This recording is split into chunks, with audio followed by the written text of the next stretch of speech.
अस्सलाम वालेकुम students, welcome to Everglades academy official YouTube channel. उम्मीद है कि आप सब लोग खैरियत से होंगे। स्टूडेंट्स, आज की इस वीडियो में बहुत ही इंपॉर्टेंट कुछ बातें मैंने आप लोगों के साथ डिस्कस करनी है। जैसा कि यूनिवर्सिटीज़ की अब दाखिले हो रहे हैं और जो उनकी इतनी ह्यूज अमाउंट ऑफ फीसिस हैं वो आ रही हैं और बहुत सारे स्टूडेंट्स परेशान हैं, पेरेंट्स परेशान हैं कि किस तरह से जो है अब ये जो आप लोगों के 4 साल का जो फीसिस हैं वो उनको कैसे मैनेज करना है। क्योंकि एज अ स्टूडेंट तो आप लोगों को शायद इतना फील ना होता हो, लेकिन ये चीज़ पेरेंट्स के लिए एक बहुत ज़्यादा जो है यानी कि उनके लिए होता है कि उन्होंने सोचना होता है कि किस तरह से हमने इस 4 साल को मैनेज करना है।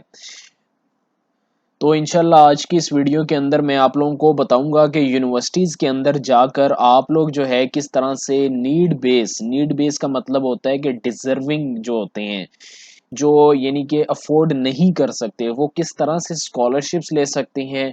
उनकी जो स्कॉलरशिप्स आती हैं वो कहाँ पर आती हैं, उनको अप्लाई कैसे किया जाता है, और उसके साथ साथ मैं आपको मेरिट स्कॉलरशिप्स का भी बताऊंगा इस वीडियो के अंदर कि मेरिट स्कॉलरशिप्स किसे कहते हैं और वो कैसे ली जाती हैं। तो स्टूडेंट इस वीडियो को काइंडली एंड तक देखिएगा। अगर आप हमारे चैनल पर नए हैं तो काइंडली प्लीज़ हमारे चैनल को सब्सक्राइब कर लीजिए और बेल आइकन को लाजमी प्रेस कर लें, ताकि इस तरह की इन्फॉर्मेटिव वीडियोस हमारे चैनल पर रेगुलर आती रहती हैं, ताकि आपको उसका नोटिफिकेशन मिलता रहे।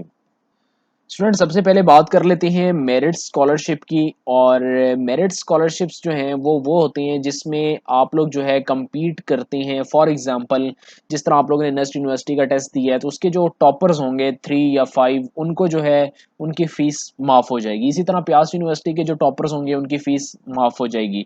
इसी तरह से हर यूनिवर्सिटी के जो टॉपर्स होते हैं उनकी फ़ीस जो है वो माफ़ हो जाती है या उनको डिस्काउंट मिल जाता है। ये तो होती है मेरिट स्कॉलरशिप्स। इसी तरह से अगर आप अपने सेमेस्टर के अंदर अच्छा जीपीए लेते हैं, फॉर एग्जांपल 3.7 आउट ऑफ 4, मैं आपको जीपीए सिस्टम के बारे में बता दूंगा। यूनिवर्सिटीज़ में आपका जो है जीपीए सिस्टम होता है, आप लोगों के मार्क्स नहीं होते जिस तरह आप लोग मैट्रिक एफएससी में होते हैं।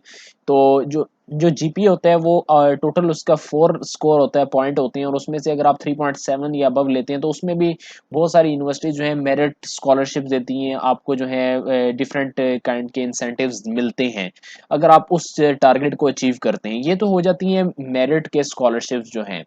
अब बात आ जाती है कि जो उनसे हमारे नीड बेस्ड स्कॉलरशिप्स हैं वो किस तरह से हम ले सकते हैं। तो स्टूडेंट, जो अभी आप लोगों ने देखा होगा कि बहुत सारी यूनिवर्सिटीज़ ने at the time of admission जो है आपसे एक फॉर्म फिल करवाया होगा नीड बेस्ड स्कॉलरशिप का। स्पेशली जिस तरह नेस्ट के आप ऑनलाइन पोर्टल में देखें तो वहाँ पर आ रहा होता है कि नीड बेस्ड के लिए अप्लाई करें, लेकिन बहुत सारी यूनिवर्सिटीज़ के साथ ये चीज़ नहीं थी। जिस तरह ख़ास तौर पे जो आप लोगों ने यूटी के अंदर अप्लाई किया तो उसमें कोई ऐसा साथ में नहीं था।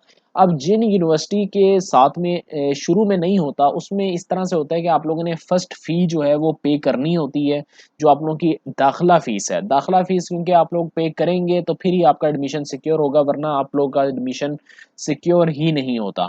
जब आप लोग दाखिला फ़ी पे कर देंगे, उसके बाद जो है आप लोगों ने, जो सबसे इम्पोर्टेंट बात है कि आप लोगों ने जो है यूनिवर्सिटी की वेबसाइट को रेगुलर चेक करना है। ठीक है, मैं आप लोगों को कुछ पॉइंट्स बताऊंगा, इसको आप लोग अपने पास नोट डाउन कर लें। नंबर 1, आप लोगों ने अपने यूनिवर्सिटी की वेबसाइट को रेगुलर चेक करना है। नंबर 2, आपके डिपार्टमेंट के अंदर एक नोटिस बोर्ड होता है, जो कि कुछ इस तरह से होता है, जो आप लोगों के डिपार्टमेंट में लगा होता है, जिसमें आपके इवेंट्स वगैरह हर चीज़ जो है वहाँ पर नोटिस के लगते रहते हैं आप लोगों के। यहाँ पर बहुत इंपॉर्टेंट नोटिस आप लोगों के लगते हैं स्कॉलरशिप्स के भी। स्टूडेंट्स, इन नोटिसेस को आप लोगों ने लाजमी आते जाते देखना है। ठीक है, इसके ऊपर जो है वो स्कॉलरशिप जो भी आती हैं वो यहाँ पर लगती हैं।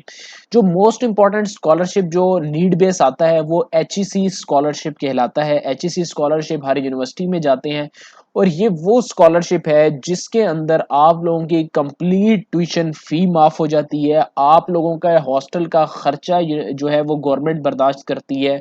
उसके साथ साथ जो है आप लोगों का लिविंग एक्सपेंस, जिस तरह फॉर एग्जांपल आपका यूनिवर्सिटी में 8 से 10 हज़ार रुपये या 15 हज़ार रुपये तक जो खर्चा होता है महीने का, वो भी एचईसी स्कॉलरशिप देता है। लेकिन मैं एक बात यहाँ पे वाजे कर दूं, ये नीड बेस्ड स्टूडेंट्स के लिए होता है, जो कि डिजर्विंग होते हैं, जिनके पेरेंट्स अफोर्ड नहीं कर सकते। और मैं स्टूडेंट्स एक बात बहुत क्लियर कट आप लोगों को बता दूं, if you are not deserving then कभी भी आप लोग अप्लाई ना करें इसके अंदर।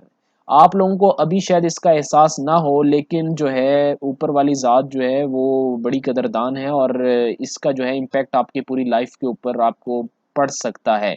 अगर आप किसी का हक मारते हैं, शायद अभी आपको ना लगे, आपको अभी बड़ा इंजॉयमेंट लगेगा कि यार अप्लाई कर देते हैं, जो है गलत इन्फॉर्मेशन देते हैं, झूठी जो है लेटर बनवा लेते हैं या इस तरह कर लेते हैं। लेकिन एक बात याद रखिएगा कि इसका इम्पैक्ट आपकी लाइफ के ऊपर बहुत बुरा बुरा जो है वो पड़ सकता है। तो इसलिए जो है अल्लाह ताला की ज़ात से डरें, और जो है सिर्फ वही स्टूडेंट अप्लाई करें डिज़र्विंग के अंदर जो वाकई डिज़र्विंग है। अब मैं आपको डिज़र्विंग की डेफिनेशन बता देता हूँ थोड़ी सी, क्योंकि कुछ स्टूडेंट पूछते हैं कि कितनी सैलरी हो पेरेंट की तो हम जो है डिज़र्विंग के अंदर आते हैं। देखें, अगर आपके पेरेंट की सैलरी फॉर एग्जांपल 1 लाख भी है, तो तब भी आप डिज़र्विंग में किस तरह से आएंगे? अब वो इस तरह से आ सकते हैं, फॉर एग्जांपल कि आप लोगों का जो लीगल एक्सपेंस है, लीगल एक्सपेंस कह लें कि जो आप लोगों का माकूल खर्चा है, जो घर का खर्चा है, फॉर एग्जांपल आपके 6 बहन भाई हैं या 7 बहन भाई हैं, अगर उन सब वो सारे पढ़ रहे हैं और उनकी तालीम का खर्चा आपके वालिद की तनख्वाह से बढ़ रहा है, या आपके वालिद की जो सैलरी है उसमें पूरा नहीं हो रहा, आपके वालिद की सैलरी व्हाटसोएवर जो भी हो, जो आपके मंथली इनकम के रिसोर्सेज हैं, आप इसको इस तरह कह लें कि अगर आपके मंथली लीगल एक्सपेंसेस जो हैं वो बढ़ रहे हैं आपके मंथली इनकम रिसोर्स से, तो फिर जो है आप जो है वो एलिजिबल होते हैं डिजर्विंग के अंदर जो है नीड बेस में अप्लाई करने के। अगर फॉर एग्जांपल इसमें सिर्फ वही आते हैं जो आपके, यानी कि ऐसा नहीं है कि आप लोग के जो है मतलब कि अगर कोई प्रॉपर्टी है वहां से इनकम एडिशनल आ रही है जो, और आप जो है या किसी और जगह से आ रही है, तो वो ये सारी चीज़ें आपकी इनकम में काउंट होती हैं। सिर्फ फादर की इनकम से मुराद ये है कि अगर वो जॉब करते हैं उसके अलावा भी अगर आपकी इनकम किसी और रिसोर्स से आ रही है, वो सारी आपकी इनकम में ही काउंट होती है। इसके साथ साथ जो है एक बात और भी याद रखिएगा कि ये क्रॉस चेक भी कर लेते हैं, ये जितनी भी आती हैं ये आप लोगों की जो स्कॉलरशिप्स, अगर इन केस क्रॉस चेक का क्या मतलब है कि अगर इनका नुमाइंदा आपके घर आके विजिट कर लिया उसने, या जो है उन्होंने आपकी इन्फॉर्मेशन किसी से वहाँ पूछी, और स्पेशली जो है कुछ यूनिवर्सिटीज इसको करती हैं, खासतौर पर जो प्राइवेट यूनिवर्सिटी हैं वो लाजमी अपने नुमाइंदे को या किसी को भेजती हैं और उस इलाके में, और वो पता करवा लेती हैं। तो इसलिए जो है आपने इस बात का ख्याल रखना है, अगर इन केस आपने मिस इन्फॉर्मेशन दी और उनको पता चल गया तो आपका एडमिशन तक भी कैंसिल हो सकता है। तो स्टूडेंट ये तो वो बात होगी, लेकिन अब जो है कि आप लोगों ने अपने नोटिस बोर्ड को लाजमी देखते रहना है, वहां पर इंफॉर्मेशन आएगी, और एचईसी की वेबसाइट को भी आप लाजमी विजिट करें। ये मेरे सामने अभी जो है एचईसी की वेबसाइट ओपन, आप देख रहे हैं, no more financial worries, the higher education commission will soon launch Ehsaas undergraduate scholarship project. तो ये जो प्रोजेक्ट है ये बेसिकली पहले भी आया हुआ है, और यूनिवर्सिटीज़ में इसकी काफ़ी सारी जो है वो यानी कि गई हैं, फंड्स वगैरह गए हैं और यूनिवर्सिटीज़ ने दिए हैं। तो आप लोग भी जो है इसमें अप्लाई कर सकते हैं। यूनिवर्सिटी के नोटिस बोर्ड्स के ऊपर इस स्कॉलरशिप का भी लगता है, एहतसाब स्कॉलरशिप है, एचईसी स्कॉलरशिप है, इसी तरह से जो है डाल्डा स्कॉलरशिप है, डिफरेंट प्राइवेट अदारे भी स्कॉलरशिप देते हैं।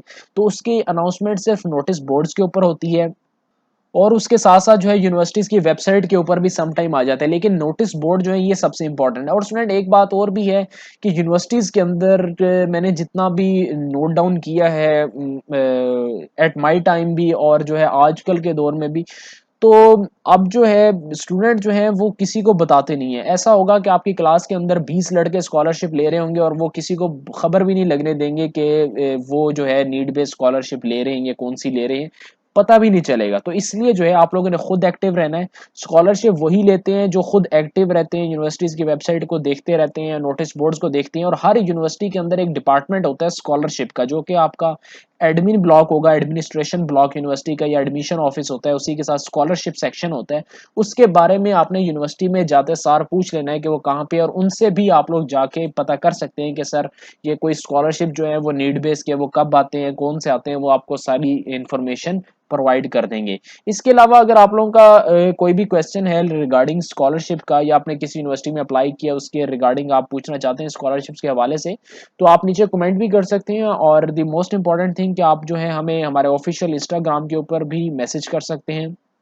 हमारे ऑफिशियल इंस्टाग्राम की आईडी आप लोग अपने सामने स्क्रीन पर देख सकते हैं, everglades.academy.pk। इस पर जाइए और जाकर हमारे पेज को फॉलो भी कर लें। वहाँ पर भी इंपॉर्टेंट अपडेट्स मैं अपलोड करता रहता हूँ, और वहाँ से भी आप हमसे कोई भी इंफॉर्मेशन हो, किसी भी टाइम हो, वो आप पूछ सकते हैं। Most welcome. तो स्टूडेंट्स, ये थी आज की वीडियो। अगर आपको अच्छी लगी है तो काइंडली इसको ज़रूर लाइक कर दीजिए, और अगर आप चैनल पर नहीं है, चैनल को सब्सक्राइब कर दें। इंशाल्लाह नेक्स्ट वीडियो में आप सबसे मुलाकात होगी। अपना बहुत सा ख्याल रखिएगा। अल्लाह हाफिज़।